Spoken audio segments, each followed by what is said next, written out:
Assalamualaikum warahmatullahi wabarakatuh. A'udzubillahi Bismillahirrahmanirrahim. Hormati Ibu Indah Widyastuti selaku Kepala SD Negeri Grumit. Yang kami hormati Bapak Ibu Guru SD Negeri Grumit. Pertama-tama kegiatan diklat literasi numerasi. Sebelumnya terima kasih kepada Bapak Ibu Guru semua yang telah memberikan waktu kepada saya untuk menyampaikan beberapa materi yang sudah kami dapatkan dari kegiatan diklat berdikari. Ini sebenarnya diklat berdikari dulu kita daftarnya bersama-sama ya, yang diselenggarakan oleh BPGTK. Pelatihan ini tujuannya adalah untuk meningkatkan pemahaman seorang guru dalam merencanakan dan praktek penguatan literasi numerasi yang relevan dan bermakna bagi murid melalui kegiatan refleksi, pengembangan modul, asesmen, serta kolaborasi lintas mata pelajaran. Menurut saya, diklat ini sangat menarik Bapak Ibu. Nanti mungkin bisa sebagai referensi bagi Bapak Ibu Guru untuk mengikuti kegiatan diklat-diklat yang diselenggarakan oleh BPGTK, karena di sini gratis dan banyak ilmu yang bisa kita ambil dari kegiatan tersebut karena mendapatkan kinerja atau tidak, begitu. Apa itu literasi dan numerasi? Menurut Bapak Ibu mungkin bayangannya kalau literasi itu membaca dan kalau numerasi itu berhitung. Ya. Memang tidak jauh dari hal tersebut, cuma di sini ada pengertian yang lebih mendalam. Literasi itu tidak hanya kegiatan kita hanya membaca, mungkin memang literasi dan numerasi itu kita jumpai dalam kegiatan AKM dan TKA. AKM dan TKA untuk tahun ini sudah dijadikan satu nih. Kalau dulu kan AKM-nya ANBK di kelas 5, tapi kalau sekarang AKM-nya cuma untuk pelaksanaan penerapannya itu sebenarnya pribadi anak, pengalaman anak, bisa juga sosial budaya tentang kemasyarakatan dan saintifik, yaitu ilmu pengetahuan. Sedangkan bentuk penyajiannya itu bisa berupa narasi atau deskripsi, bisa juga berupa grafik, gambar, tabel, diagram atau gabungannya. Ini yang dimaksud tadi stimulusnya ya. Dalam setiap soal itu harus ada stimulusnya. Dan stimulus ini bisa berupa ini Bu, Bapak Ibu. Biasanya kalau di TKA itu soalnya kan memang cenderung panjang. Itu karena ada stimulusnya tadi. Bisa berupa narasi, bisa berupa grafik, dan bisa juga gabungan antara narasi dan diagram atau antara grafik dan narasi, itu juga bisa. Terus untuk sifatnya, sifat dari soal tersebut bisa kontekstual, yaitu terlihat dari permasalahan anak dalam kehidupan sehari-hari, itu kontekstualnya, di luar kebiasaan atau bisa juga hal baru. Bentuk dan level kognitifnya, kalau kita membahas soal literasi itu menemukan informasi, interpretasi dan integrasi, evaluasi dan refleksi. Namun jika numerasi kita hanya memiliki 3 bentuknya, yaitu dan levelnya, itu bisa berupa pemahaman, penerapan, dan penalaran. Termasuk konteks personal itu yang bagaimana, bisa berupa hobi, peristiwa latar, aksi karakter, tapi yang berhubungan dengan personal atau individual. Tapi kalau yang sosial, ini bisa berupa permainan tradisional.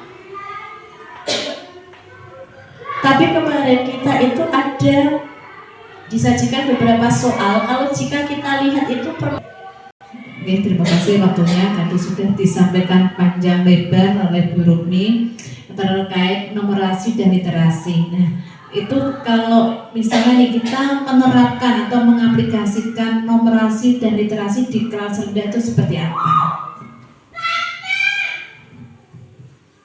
Ini saya jawab sesuai pengalaman ya Bu, pengalaman di kemarin pada waktu diklat. Untuk kelas rendah itu literasi dan numerasi sebenarnya sama dengan kelas tinggi, cuman kita harus bisa mengemas soal tersebut karena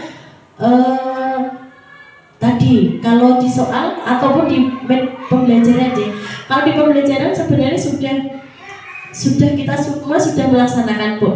Contohnya pada pembelajaran bahasa Indonesia mesti kan anak membaca, tapi selain itu ditemukan juga kadang nomor, coba kita buka nomor sekian, nah itu kan juga sudah numerasi. Cuman kalau di soal mungkin yang belum ada di lapangan saat ini itu berdasarkan pengalaman saya, soalnya masih cenderung menuju ke soal, belum ada stimulusnya. Berarti nanti diharapkan Bapak Ibu guru itu jika menyusun soal itu harus ada stimulusnya, berarti memberikan kesempatan anak untuk membaca dan memahami baru nanti sampai ke soalnya, begitu Ibu. Ini kadang yang mungkin sulit ya, karena kita kan hal yang baru, apalagi kalau kita pakainya LKS. LKS-nya itu kadang pertanyaan apa soal dengan jawaban singkat seperti itu kan, berarti belum ada stimulusnya ya Bu. Oke, berarti mungkin bisa dilatih, tidak harus maksudnya semua menggunakan literasi dan numerasi ya Bu, tapi cuma dibiasakan mungkin 1 minggu sekali atau berapa kita mencoba untuk membuat soal yang ada stimulusnya gitu. J.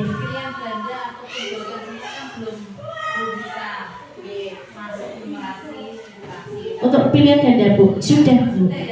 Sudah, cuman bentuk soalnya itu yang panjang, pilihan ganda, tapi di situ ada stimulusnya. Yang sebelum menuju ke soal itu ada sudah ada karena soal numerasi kan bisa masuk di semua bentuk soal, baik isilan, uraian, atau bahkan menjodohkan. Menjodohkan pun bisa Bu. Menjodohkan itu berarti kita kan malah justru kalau menjodohkan biasanya itu kan ada pengantarnya gitu. Nah di atasnya itu termasuk sudah termasuk di situ sudah literasi, terus juga sudah apa ada stimulusnya maksudnya. Ada yang lain?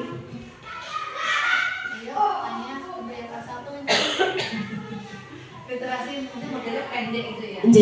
Sederhana. Terus ini juga literasi kalau yang untuk OJT saya ini kan memang dalam pembelajaran.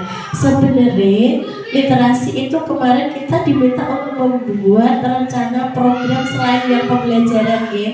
Selain pembelajaran itu literasi dan numerasi harus diterapkan di luar sekolah. Ini yang belum terwujud untuk kita, untuk lembaga kita ya Bu. Karena apa?